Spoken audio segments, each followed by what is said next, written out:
प्रेमी सज्जनों और दूर दूर से आए हुए सभी भगवत भक्त, आज हम सब लोग यहाँ पर अपनी माता जी की जयंती मनाने के लिए एकत्र हुए हैं। हर वर्ष की भांति ये 2 दिन का कार्यक्रम सत्संग का रखा जाता है और इसमें हम उनकी जो इस समाज के लिए एक देन थी उससे प्रेरणा लेते हैं। वैसे तो हम हर पल हर दिन उनकी याद करते हैं, लेकिन जयंतियाँ जो होती हैं वो उन्हीं महान पुरुषों की मनाई जाती है जो कुछ इस संसार में आकर के इस समाज को बहुत कुछ दे के जाते हैं। और ऐसी श्रृंखला में विशेषकर हमारे भारत में और दुनिया में कहीं पीर पैगंबर हुए, कहीं कोई ऐसे संत पैदा हुए, लेकिन विशेषकर भारत भूमि अनादिकाल से सतयुग आया, तब भी उसमें कुछ ऐसे लोग आए जो मानुष चोले में आए और उस चोले में रह कर के उन्होंने ऐसे कार्य किए जिससे मनुष्य से महामानव बन गए। और ऐसे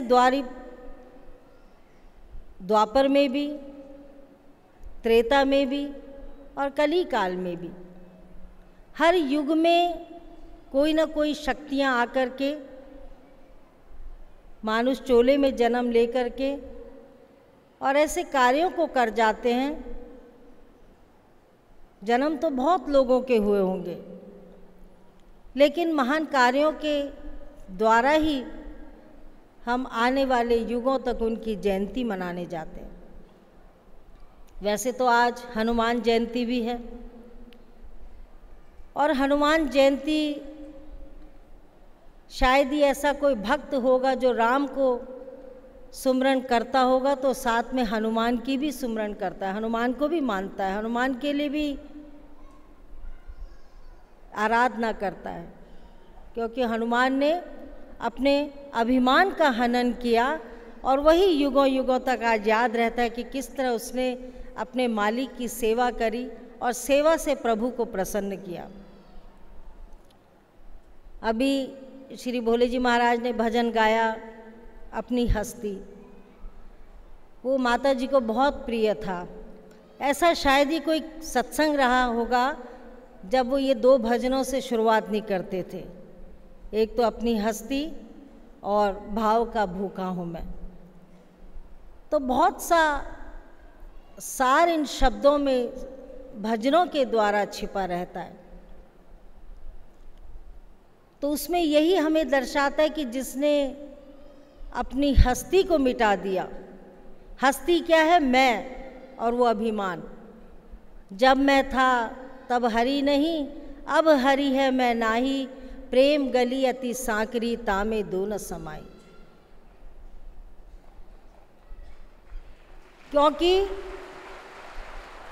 भगवान का प्रेम इतना निश्चल है, उसमें छल कपट नहीं है। तो जब हस्ती को मिटा देता है तो वो मैं की भावना समाप्त हो जाती है और फिर उसमें और हम में कोई फर्क नहीं रहता, निरंतर कोई अंतर नहीं रहता है, और तभी भक्त जो है उस परम पद को पा सकता है। अगर हम संसार में देखते हैं तो बहुत बड़े बड़े वैज्ञानिक आते हैं, रिसर्च भी करते हैं, व्यापारी भी होते हैं, बहुत बड़े बड़े धनवान भी होते हैं, सबको भगवान बुद्धि देता है। बिना बुद्धि के तो कोई कार्य होता ही नहीं है।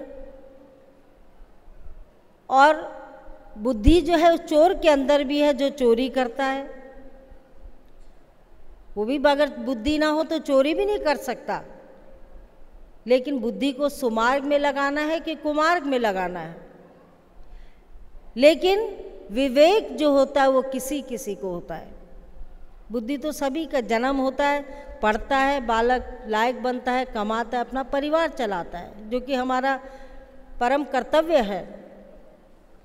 लेकिन विवेकी कोई कोई पुरुष होता है, और विवेक हमारे अंदर तभी जागृत होता है जब हम संतों की वाणी को सुनते हैं, जब हम सत्संग को सुनते हैं। कहा ही गया कि बिन सत्संग विवेक न हुई। जब सत्संग सुनते हैं तो पता चलता है कि ये जीवन थोड़े समय के लिए मिला है, एक दिन जाना है। अभी आपने भजन सुना, इस मिट्टी ने यहीं मिल जाना है, आए हैं सो जाएंगे, राजा रंक भी सब चले जाएंगे। पर एक सिंहासन चढ़ चला, एक बांधा जाए जंजीर। एक तो सिंहासन चढ़ के जाता है और एक जंजीर में बंध के जाता है।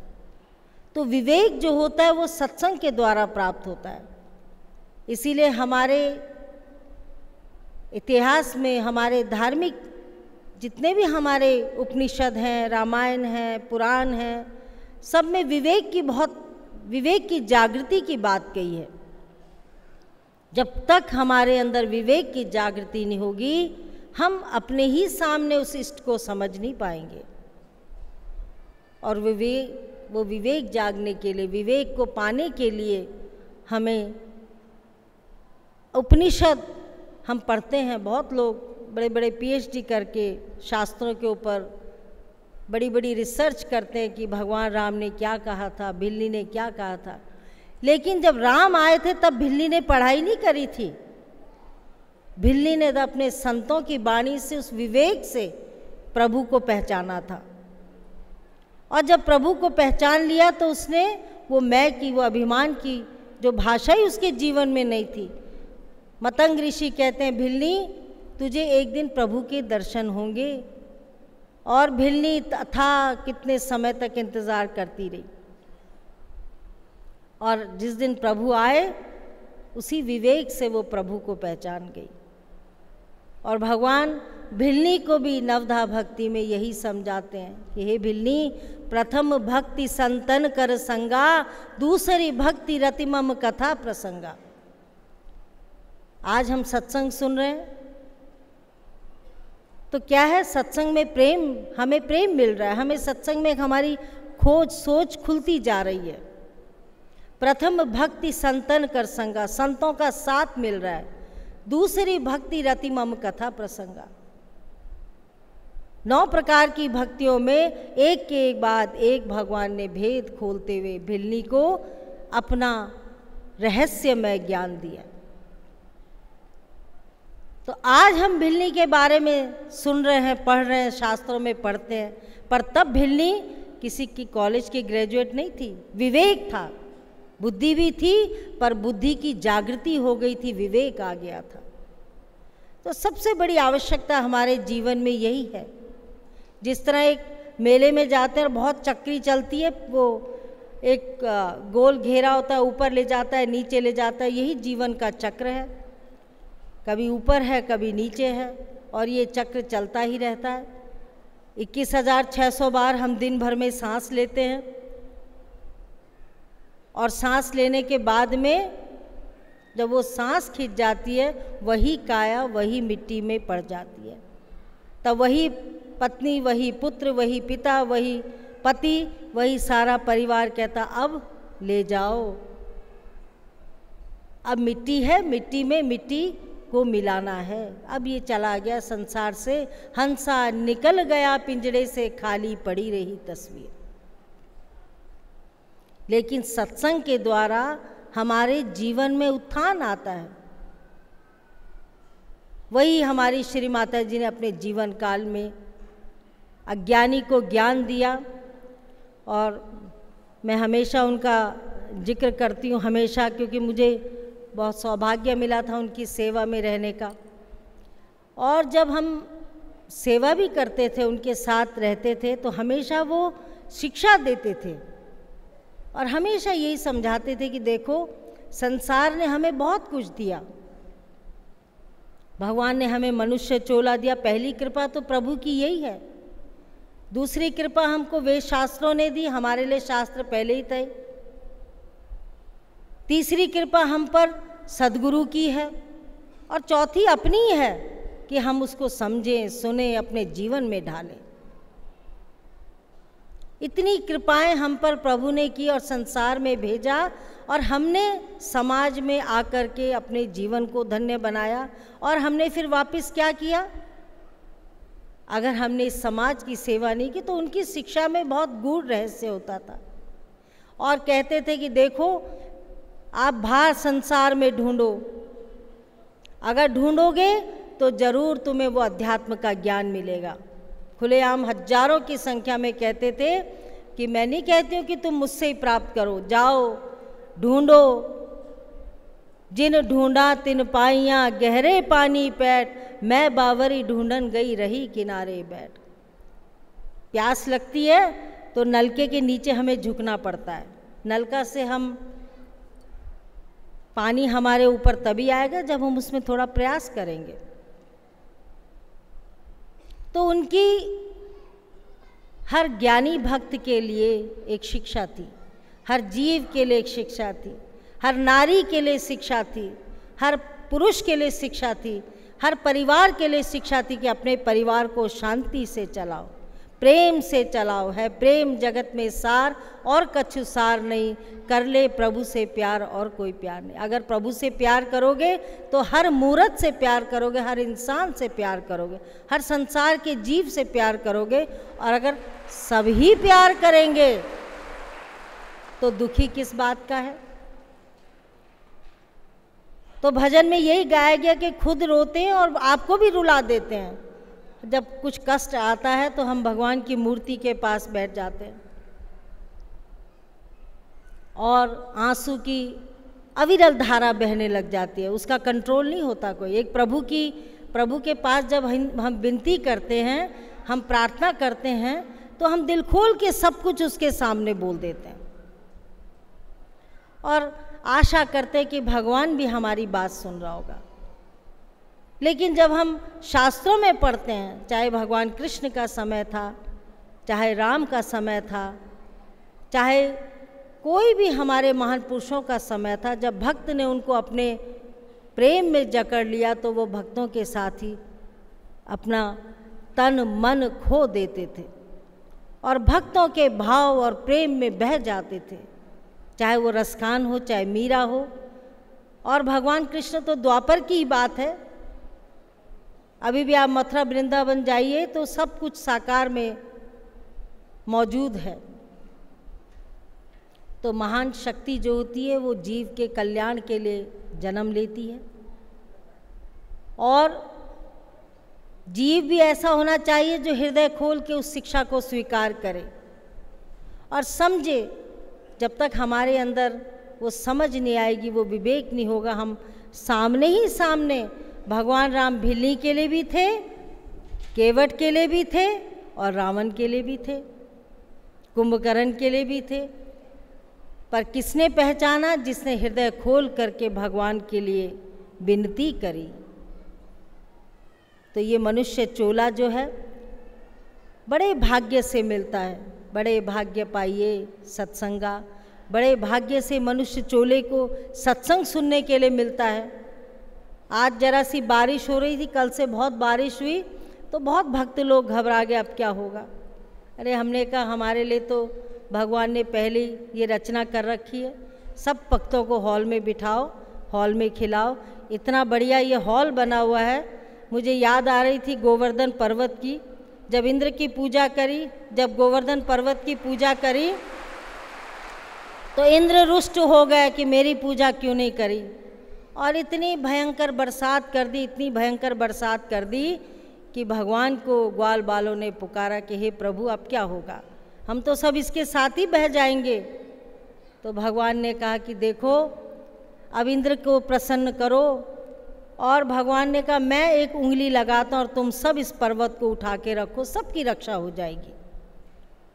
तो भगवान ने एक उंगली लगाई और सारे ग्वाल बालों में, अभी भी दृष्टांत आता है, बहुत लंबे लंबे दृष्टांत हैं, और सारे ग्वाल बाले उस गोवर्धन के अंदर आ गए और उनकी रक्षा हो गई। तो सबने समय समय पर महान पुरुषों का सहारा लिया, भगवान का सहारा लिया, संतों का सहारा लिया। और फिर बरसात रुकी, इंद्र भी प्रसन्न, भक्त भी प्रसन्न। तो जब से ये हॉल की, जब मनोज ने ये प्रोग्राम में आए तो यहाँ खाली था, वीरान था। खैर बहुत भक्तों ने इसमें कार्य किया, इसको समतल बनाया, लेकिन प्रश्न यही था कि बरसात होगी तो क्या होगा। टेंट भी उड़ जाते हैं। आजकल की बरसात भी कली काल की है, बिना मौसम की है, हवा के साथ बिजली भी कड़क रही है, बारिश भी आ रहा है। जितना भी मजबूत इंतज़ाम करो थोड़ा बहुत हिल ही जाता है। लेकिन जब इस हॉल की उन्होंने इस हॉल को बनाया तो एक सोच लेकर के बनाया कि भक्त समाज जब आएगा बैठेगा तो इसमें सुरक्षा रहेगी, उनकी बारिश से भी सुरक्षा रहेगी, गर्मी से भी रहेगी। और इस कार्यक्रम में, कोई भी कार्यक्रम होता है तो हमें ये डर नहीं रहती कि बरसात होगी तो क्या होगा। आज मेरे कार्यकर्ताओं के फ़ोन आ रहे थे, माता जी बहुत बारिश हो रही। मैंने कहा कोई बात नहीं, 2 बजे के बाद सब माता जी की कृपा से ठीक हो जाएगा। और जब भक्त लोग जुड़ेंगे, भावना जुड़ेगी, तो मौसम को भी रुकना पड़ेगा। और देखो वही हुआ। आज अब अच्छा मौसम हो रखा है, आप लोग शांति से सत्संग का श्रवण कर रहे हैं। तो ये जीवन नित्य प्रतिदिन हमारे मनुष्य चोले में कुछ ना कुछ होता ही रहता है। मनुष्य योनि है ही ऐसी। लेकिन जितने सांस चले गए उसकी चिंता नहीं करो। एक कुम्हार था, वो चिड़िया को दाना दे रहा था, चिड़िया का दाना देता था। तो देखता है एक दिन की ज़मीन को खोद रहा है और मट्टी इकट्ठी करता था। मट्टी में दाने आते थे, उन दानों को मारता था, चिड़िया को इकट्ठी करता था। एक दिन जब वो खोद रहा था तो उसको एक मटकी मिल गई और मटकी में सारे हीरे के दाने थे।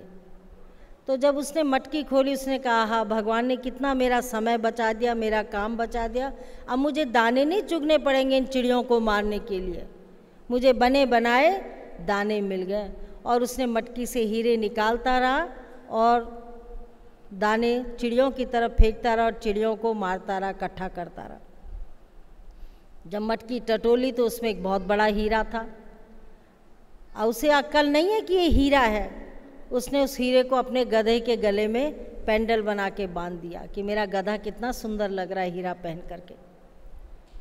चलता गया, जब देखता है कि एक जौहरी उधर से आ रहा था, उसकी चमक, हीरे की चमक उस जौहरी पे पड़ती है।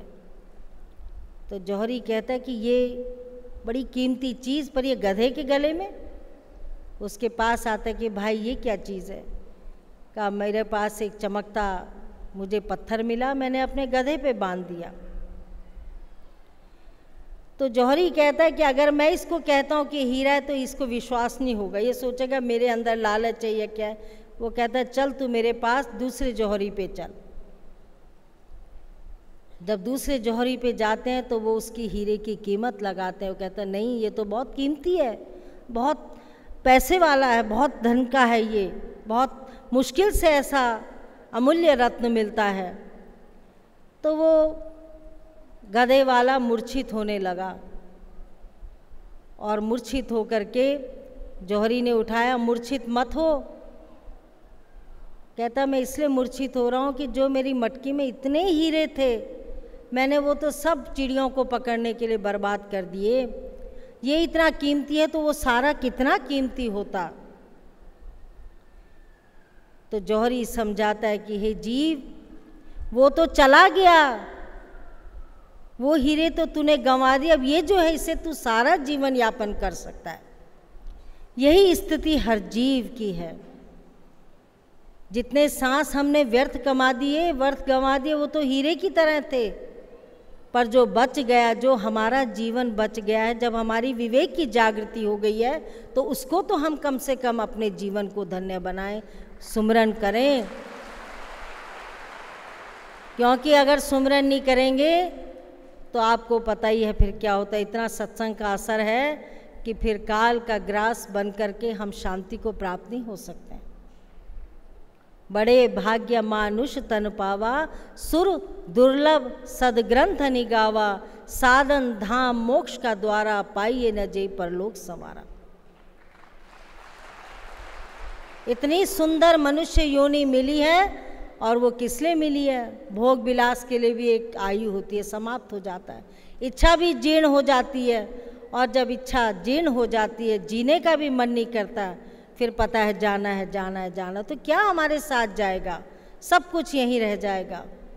जब गोपीचंद, कितनी सुंदर काया थी, भरतरी के आज भी जंगल अलवर के पास हैं, और गोपीचंद स्नान कर रहे थे तो उनकी माता मैनावती ऊपर से देख रही थी, रानी मैनावती। तो गोपीचंद नहा रहा था तो मैनावती की आंखों से जो थे आंसू बहे, तो गर्म आंसू गोपीचंद की काया पे पड़ते हैं, तो ऊपर देखता है महल की खिड़की में तो रानी मैनावती रो रही हैं। तो कहता है, माँ तुम रो क्यों रही हो? कहा, बेटा तुम्हारे पिताजी की तेरे से भी सुंदर काया थी, तेरे से भी सुंदर शक्तिशाली राजा थे, लेकिन उनका जीवन भी ऐसे ही संसार से चले गए, और मैं नहीं चाहती कि तू भी ऐसे ही संसार से जाए। कम से कम इस शरीर को जो भगवान ने तुम्हें मानुष चोला दिया, क्योंकि मैनावती को अंदर बहुत ज्ञान था, तो कहा जाओ और कम से कम अपने इस जीवन को धन्य बनाओ। गोपीचंद जो हैं घर छोड़ के चले जाते हैं और ज्ञान की शिक्षा लेते हैं, वैराग्य की शिक्षा लेते हैं, और शिक्षा लेकर के आगे दोबारे दरबार में आते हैं। तो माँ शिक्षा देती कि हे बेटा, गुरु दरबार में बहुत से, देखो कभी तो 36 व्यंजन मिलता है, कभी चने भी खाने पर, आज तो नहीं होता खैर ऐसा, पर युगों की बात बताई जा रही है। लेकिन मैनावती ने भरतरी के जो महल में जाकर के मैनावती ने उसको ज्ञान की शिक्षा अपने बेटे को दिलाई, समय के सद्गुरु से दिलाई, और समय के सद्गुरु ने उनके जीवन को धन्य बनाया। राज्य की किया, वैराग्य भी लिया, और एक नहीं अनेकों गोपीचंद पैदा करे, अनेकों ज्ञानी पैदा कर दिए। तो ये हमारे शास्त्रों में एक अज्ञान मिटाने का साधन है। अंधकार से मिटने के लिए हमें प्रकाश की आवश्यकता है, और वो प्रकाश हमारे जीवन में आता है, समय आता है। तो हमारी श्री माता जी ने आज देखो, उनकी प्रेरणा से बहुत से कार्य हो रहे हैं, और ऐसे ऐसे कार्य हो रहे जो हम सोच भी नहीं सकते थे। अभी कल मैं माला जी के साथ बैठी थी, जो सब हॉस्पिटल संभालते हैं। कल हमारे यहाँ सेवा दल की मीटिंग थी, 2-2.5 हज़ार आदमी था मीटिंग में। तो सेवा के बारे में हम लोग समझाते थे कि प्रेम से सेवा करो, प्रेम से उस सेवा को शिरोधार्य करके गुरुदरबार की सेवा मिलती है, उस सेवा को प्रेम से, उस सेवा का सम्मान करना चाहिए। तो तब मैं यही बता रही थी कि देखो श्री माता जी की कृपा, जो जो उन्होंने सोचा था, सिर्फ सोचा था श्री महाराज जी और माता जी ने, और आज उनकी कृपा से, उनकी प्रेरणा से वो कार्य चलते जा रहे हैं। एक एक हॉस्पिटल से 42-42 हज़ार पेशेंट दवाई ले चुके हैं एक साल के अंदर। आँखों के हॉस्पिटल से 3-3 हज़ार नेत्रों का इलाज हो रहा है पर महीने। हर महीने 3-3.5 हज़ार पेशेंट हंस आई केयर से आँख बनवा करके निकल रहे हैं। तो ये एक सोच होती है। कमाता तो हर मनुष्य है, जीव आज संसार में धन की कमी नहीं है, बुद्धि की कमी नहीं है, पर विवेक की कमी है। अगर सचमुच में ही विवेक आ जाए तो सब संसार से जाएंगे। हमारे साथ ये रुपए पैसे के थैले बंद के नहीं जाएंगे। अमीर भी होगा, गरीब भी होगा, कैसा भी व्यक्ति होगा, वो छोटे से कफन में ही सिमट करके चला जाएगा।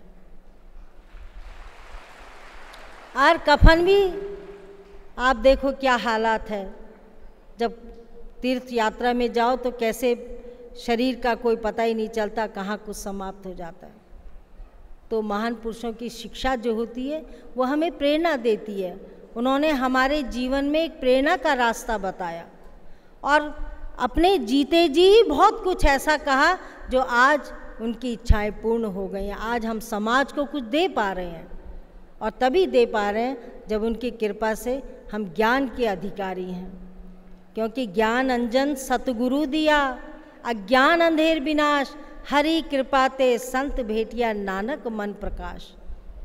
ज्ञान रूपी अंजन जो है वो सतगुरु की कृपा से मिलता है, और जब सच्चा सतगुरु मिलता है, देखो जब रोग लगता है तो समय के डॉक्टर के पास जाते हैं, बड़े बड़े रिसर्च वाले, बड़े बड़े अच्छे प्रसिद्ध डॉक्टरों की फ़ोटो लगी रहती है। हम डॉक्टर के पास फ़ोटो के पास नहीं जाते हैं, हम जीवंत जो डॉक्टर इलाज करता है उसके पास जाते हैं।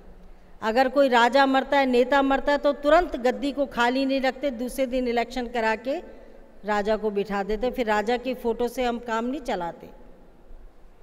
लेकिन जब अध्यात्म ज्ञान की बात आती है, जिस ज्ञान ने हमारे जीवन को बदल देना है, जिस ज्ञान ने हमारे आगे पीछे कितने जन्मों का 184 भरम दिया, मानुष जन्म पायो, कहे नानक नाम संभाल, 100 दिन नेड़े आयो।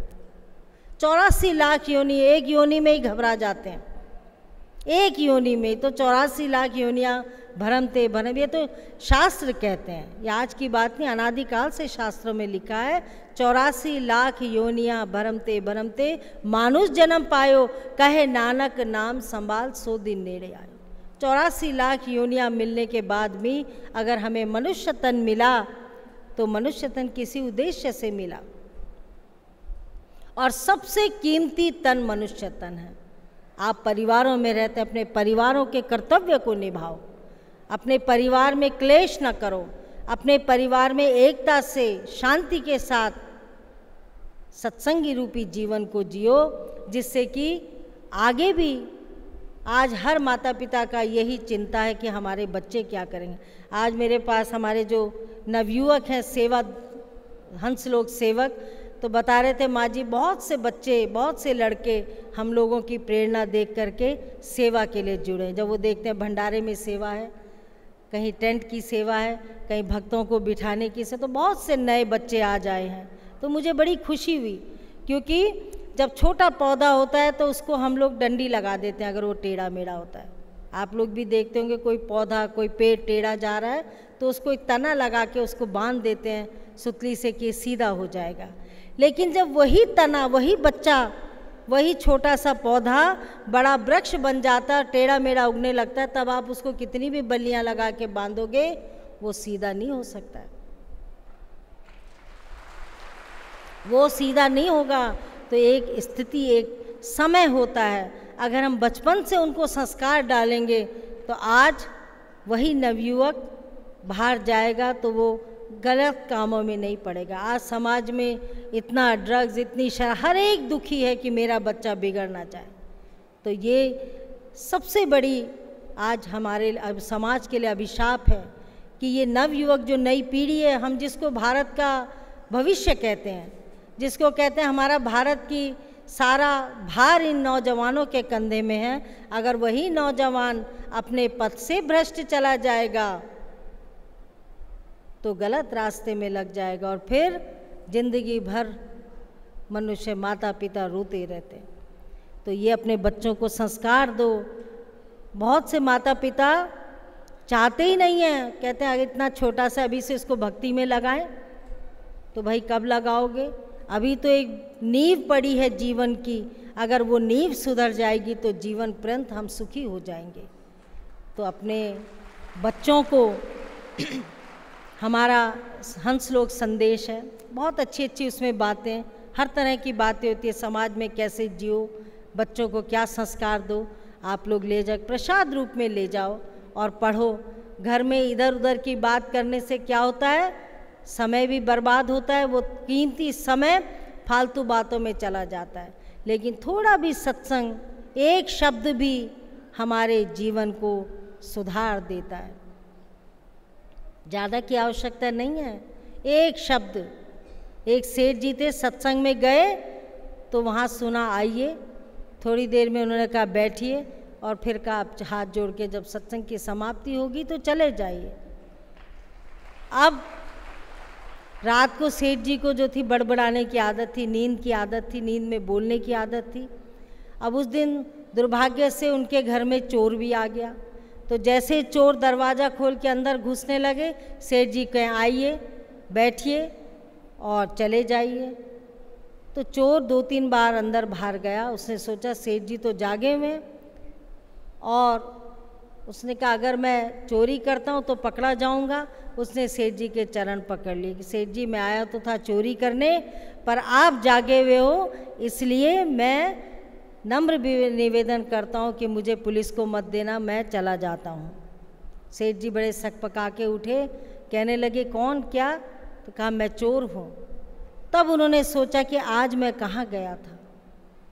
आज सत्संग में मैं गया और मैंने 3 ही शब्द सुने, बाकी बीच का तो गोल।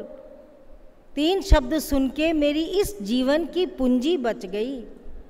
इस जीवन की जो कमाई है वो 3 शब्दों से सुन करके मेरी पूंजी बच गई। अगर मैं सारा ही सुनता तो कितने जन्मों की पूंजी बच जाती, कितने जन्मों की कमाई मेरी बच जाती। तो सत्संग के लिए बड़े भाग्य पाइए सत्संगा, बिना ही प्रयास हो तो भवभंगा। कितने ही विचार हम लोग लेकर के आते हैं, कितने ही हमारे मन में, जिस तरह एक बैटरी होती है, यहाँ तो हर चौथे महीने सत्संग होता है। जुलाई में होगा, अप्रैल में होता है, फिर नवंबर में होता है, 4-5 महीने में, और बीच बीच में हमारे संत महात्मा प्रचारक आपके क्षेत्रों में जाते हैं। तो सत्संग का श्रवण भक्त लोग करते रहते हैं। लेकिन जब घर से आते हैं तो बड़ी शिथिल बैटरी रहती है, ढीली ढाली, क्योंकि गृहस्थ के कार्य ही ऐसे हैं। लेकिन जब यहाँ आते हैं और जब यहाँ से जाते हैं तो पूरी फुल चार्ज बैटरी जाएगी, और तब तैयार हो जाते हैं हम और सत्संग करेंगे, हम प्रयास करेंगे, हम औरों को भी जगाएंगे, औरों को भी जगाएंगे। वो बीड़ा लेकर के भक्त लोग समाज में उतरते हैं और बहुत अच्छा प्रयास कर रहे हैं, बहुत अच्छी तरह से ज्ञान के प्रचार को आगे बढ़ा रहे हैं। और महान पुरुषों का यही आदेश होता है कि हमें कोई और चीज़ की आवश्यकता नहीं है, सिर्फ यही आवश्यकता है कि आप जपे, औरों को जपावे, नानक निश्चय मुक्ति पावे। गुरु नानक देव जी कहते हैं जो खुद भी सुमरन करता है, औरों को भी सुमरन करने की प्रेरणा देता है, नानक देव जी कहते हैं कि निश्चय ही वो मुक्ति को प्राप्त करता है। तो ये हमारे जीवन का उद्देश्य होना चाहिए। सब काम, अभी हंसलोक संदेश में एक छोटा सा आर्टिकल छपा था कि भगवान तो इंतज़ार कर रहा है कि मुझसे कब ये मिलेगा। उस बात भी सही है, जिस शक्ति जो हमारे अंदर विराजमान है, वो आनंद जो हमारे अंदर विराजमान है, जब तक हम उसमें डूबेंगे नहीं, हमें वो शांति प्राप्त नहीं हो सकती। माला तो कर में फिरे, जीभ फिरे मुखमाई, मनवा तो 10 दिशाएं फिराई, ये तो सुमरन नाई। सुबह आरती भी कर रहे हैं, दीपक भी जला रहे हैं, और मन कहाँ फिर रहा है कि नौकर क्या खा रहा, ज़्यादा दूध तो नहीं पी गया होगा, या घर में बहू बेटी कुछ और तो नहीं कर रही होंगी, या भाई लोगों को है मुझे समय से पहले काम पे जाना है, संसार की चिंता। लेकिन वो फिर सुमरन नहीं है। माला तो कर में फिरे, जीभ फिरे मुखमाई, मनवा तो 10 दिशाएं फिराई, ये तो सुमरन नहीं। इसलिए 24 घंटे में 21,600 सांस, और कुछ सांस से हमें वो ज्ञान यज्ञ में अपनी आहुति लगानी पड़ती है। अगर हम यज्ञ कर रहे हैं तो यज्ञ को हम खाली नहीं छोड़ते, उसमें हम आहुति डालते रहते हैं। ऐसे ही हमारे अंदर भी एक यज्ञ चल रहा है सांसों का, और हम हर सांस में उस प्रभु को याद कर सकते हैं, उस माँ शक्ति को याद कर सकते हैं। और जब हम करेंगे तो आपको पता भी चलेगा, उसका अनुभव भी होगा। तो जो जागता है उसी को भगवान की प्राप्ति भी होती है। जो सोवत है वो खोवत है, जो जागत है सो पावत है। तो यही भावना हमारे संतों ने, हमारे महान पुरुषों ने हमें इस रास्ते में चलना सिखाया। और कितना सुंदर रास्ता है, न संसार की बुराई की चिंता है, खुद ही आदमी कीचड़ में कमल की तरह उस जीवन को जीता है। जिस तरह हंस होता है, हंस सिर्फ कीचड़ से तत्व को चुनता है, उस गंदगी में रह कर के भी उसके पंख भी जो है कीचड़ से ऊपर रहते हैं। तो ऐसा नहीं सोचना चाहिए कि कली काल में भगवान की प्राप्ति नहीं होती है। कलयुग केवल नाम आधारा, सुमर सुमर नर उतरई पारा। कलयुग में केवल नाम का आधार है।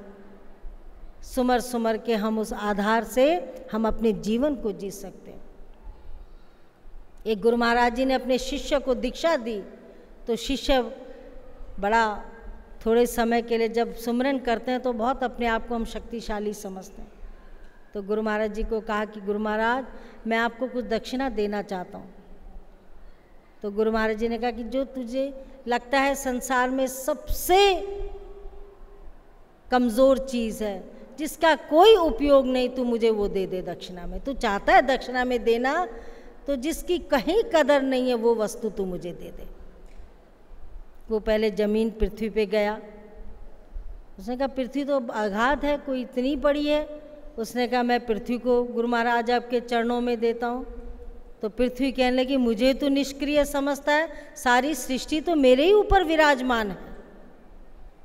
फिर समझ आई कि बात भी सही है। जल पे गया, जल कहता है सारा संसार प्यासा रह जाएगा अगर मैं ही दान में चला जाऊंगा। तो करते करते सारे ही चीज़ों से एक चेतना मिलती है कि नहीं, ये सब कीमती है। बाद में उसको पता चलता है कि अभिमान, ईर्ष्या, द्वेष, ये मैं गुरु महाराज के चरणों में दे के आ जाता हूँ। जब गुरु महाराज के चरणों में ईर्ष्या, द्वेष, अभिमान चढ़ा दिया तो फिर रहा क्या? फिर तो प्रेम ही रहा। फिर तो संसार में हर व्यक्ति अगर बिना ईर्ष्या, बिना अभिमान के जीवन को जिए तो उससे अच्छा जीवन कोई नहीं। घृणा हटा दे, ईर्ष्या हटा दे, अभिमान हटा दे। इसीलिए हनुमान की पूजा होती है कि उन्होंने अपने अभिमान का हनन किया। और जिसके राम ने भी जिस हनुमान का, जब हनुमान विदा लेने लगे तो भगवान ने जानकी की तरफ इशारा किया, तो जानकी के गले में एक मोती की माला थी और हनुमान को पहना दी कि हनुमान जी विदा हो जाओ। तो हनुमान जी ने अपनी माला के मन के तोड़े, एक एक मन का तोड़ के देखा, उसमें प्रभु की मूर्त नहीं थी। सारी माला तोड़ दी, मोती बिखर गए। कहा भगवान, सारे बैठे थे, कहा भगवान इस एक भी मोती में मेरा राम नहीं है, इसकी मेरे के लिए क्या कदर है। हृदय फाड़ के दिखाया कि मेरा राम तो मेरे हृदय में है। आज हम आशा नहीं कर सकते कि कोई हृदय फाड़ेगा या कोई, पर कम से कम शिक्षाओं से एक जागृति मिलती है, महान पुरुषों के विचारों से एक हमारे अंदर तेजी आती है, हमारे विचार बदल जाते। विचारों का ही तो खेल है। जीवन तो सबका एक जैसा है, पर अगर विचार ऊंचे हों तो आनंदमय जीवन हो सकता है। और अगर सेवा में अपने जीवन को लगाएं, सेवा क्या है? वही सेवा जो हनुमान ने राम के लिए की, उसी सेवा से उनका कल्याण हो गया। राम से भी बड़ा राम का नाम, राम से भी बड़ा हनुमान की पूजा होती है। इसीलिए का 4 राम है जगत में, 3 राम व्यवहार, 1 राम तत्व सार है, 3 पर करो विचार। 4 राम शालिग्राम, पारस राम, 4 राम संसार, राजा राम, लेकिन 1 राम तत्व सार है, 3 पर करो विचार। तत्व सार क्या है? औरों एक सुगुप्त मत, सबों कहो कर जोर, शंकर भजन बिना नर, भक्ति न पावे मोर। वो राम, जिस राम ने उस नाम से करोड़ों की कुमतियों को सुधार दिया। करोड़ों की कुमतियों को कैसे सुधारा? जब सत्संग सुनते हैं, जब भगवान राम ने एक तपस्वी नारी का कल्याण किया राम ने, पर राम के नाम ने करोड़ों कुमतियों को सुधार दिया। तो सत्संग में वो शक्ति है। और जब हमें सत्संग समझ आ जाता है तो हमारा जीवन धन्य हो जाता है। इसलिए कल भी यहाँ पे सत्संग होगा और सुबह और भी कार्यक्रम होंगे, अभी पुनीत जी आपको बताएंगे। लेकिन आदेश यही है कि अपने जीवन को धन्य बनाओ और साहित्य जरूर लेकर के जाओ, क्योंकि कई बार हमारी हर प्रोग्रामों की खबर जो है मैगज़ीनों में छपती रहती है। कभी किसी क्षेत्रों में आप पहुंच पाते हैं, कहीं नहीं पहुंच पाते, उसका सत्संग छपता है। और इतनी कम कीमत रखिए कि जिससे गरीब भक्त भी ले जा सके और अपना ले जा कर के अपने सत्संग के उपयोगी जो उसमें जब चीज़ समझ नहीं आती, अभी तो थोड़ी देर तो बहुत वैराग्य है, जिस तरह शमशान में जाते हैं तो लाश को जलते देख के बड़ा वैराग्य होता है, बस ख़त्म। लेकिन घर आते ही भूख सताने लगती है। हरिद्वार से हम निकलते हैं तो उधर चिता जल रही होती है और सामने बड़े छोले भटूरे पूरी आलू सब्जी खूब सजी रहती हैं दुकानें, क्योंकि जो अग्नि लगा के आए उसको खिलाना पड़ता है। वो वहाँ अपना अभी जल ही रहा है और मित्र संबंधी सब व्यंजन खाने में लगे। तो ये संसार का नियम है, यही संसार का नियम है। मुट्ठी बांधा आया जगत में, हाथ पसारे चले जाना है। और हाथ पसारे क्या है? पर ज्ञान हमारे प्यास है, उस ज्ञान की कोई कीमत नहीं है। वो अंजन जो गुरु महाराज ने हमें दिया उसकी कोई कीमत नहीं। इसीलिए हम लोग श्री माता जी की, श्री महाराज जी की और भी महान पुरुषों की जयंती मनाते हैं कि उन्होंने हमें इतने सुंदर रास्ते का हमें ज्ञान कराया, बोध कराया। अगर वो इस ज्ञान को समाज तक नहीं लाते, श्री महाराज जी ने कराची से इस ज्ञान का कराची बहुत जाते थे, बहुत से लोग, अब तो कम लोग आते हैं पर बहुत से लोग जो है कराची से आते थे तो उनकी महिमा सुनाते थे। कराची में जा कर उन्होंने अध्यात्म के ज्ञान का प्रचार किया। एक किसान की मैं बात आपको बताती हूँ कि वो किसान एटा मैनपुरी की तरफ का है, अब तो बेचारों के तीसरी जनरेशन भक्ति मार्ग में लगी है। तो वो बताते थे कि श्री महाराज जी हमारे पास आते थे और एक झोले में उनके पास साहित्य होता था और हमें खेतों में आकर के कहते थे, देखो तुम्हें किसान का समय बहुत कीमती है, अगर तुम आज काम नहीं करोगे तो तुम्हारी खेती के लिए देर हो जाएगी। वो किसान जो प्रेमी होते थे चलते रहते थे और श्री महाराज जी घर से उनके लिए रोटी भी बना के ले जाते थे। कहते तो तुम चलते फिरते काम करो, अपनी खेती करो और मैं तुम्हें चलते फिरते सत्संग सुनाऊंगा।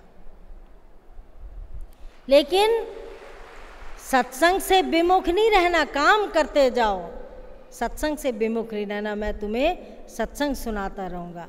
और कहते हैं हम खेती भी करते थे और श्री महाराज जी एक एक जीव को चुन करके गंगा के पैर नज़दीक जाओ, हजारों पत्थर हैं, हजारों गंगा के पत्थर जो पड़े रहते हैं कोने में, पर कोई कलाकार पत्थर को उठाता है, उसको उसमें देवी माँ की आकृति बनाता है, राम की बनाता है, कृष्ण की बताता है और मंदिर में वो विराजमान हो जाते हैं और वही मंदिर में लाखों लोग पूजा करने लग जाते हैं।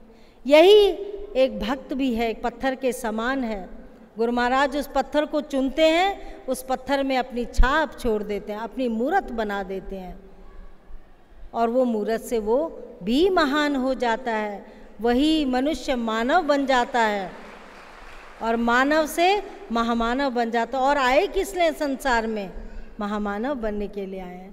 तो इसलिए आज हम श्री माता जी की इस पावन जयंती में मैं चाहती हूँ सभी भक्त लोग, सभी महात्मा बाई जी, हमारे प्रचारक लोग एक प्रण लें। हर बार ये प्रण लिया जाता है और हर बार प्रयास भी होता है, पर कई बार कल की बात आज भूल जाता है आदमी। तो हम इस ज्ञान के प्रचार में अपना सहयोग दें। बहुत दूर दूर से भक्त लोग आए हैं क्योंकि किसानों का इस समय बहुत नुकसान हुआ है। बहुत दूर दूर से बेचारे किसान, कहीं खेती सब खत्म हो चुकी है, फिर भी मैं धन्य समझती हूँ कि बहुत से लोग बेचारे, इतनी स्थिति खराब है लेकिन अपना कीमती समय उन्होंने सत्संग में दिया। तो आप लोगों का कल्याण हो, ज्ञान से कल्याण करें, समाज में एक ऐसे रोशनी की तरह हम जिए कि जब हम लोग भी संसार से जाएं तो लोग खराब न कहें, कम से कम विचारों को याद करके उन विचारों को अपने जीवन में ढालें। तो यही कल भी समय से सत्संग शुरू हो जाएगा। आप लोग खूब भजन सुमरन करें क्योंकि सुमरन में ही सार जो भजन का है, भजनों के द्वारा आपको सुनाया जाता है। तो खूब भजन सुमरन करें और सेवा करें। अपने यहाँ बुज़ुर्ग आए हुए हैं, बुज़ुर्गों की सेवा करें, उनको हाथ पकड़ के इधर उधर ले जाएं और धक्का मुक्की ना करें। इतना अखंड भंडारा चल रहा है कि कोई किसी को चिंता की ज़रूरत नहीं है। समय से यहाँ सब कार्यक्रम समाप्त होते, सुबह 10 बजे से यहाँ दर्शन भी होंगे। तो आप लोग अपने समय से, देखो 2 दिन की यात्रा है, ये तीर्थ यात्रा है। कश्मीर में हम जाते हैं, वैष्णो माता में कहीं ओले पड़ते हैं, कहीं बारिश होती है, लेकिन लगन रहती है।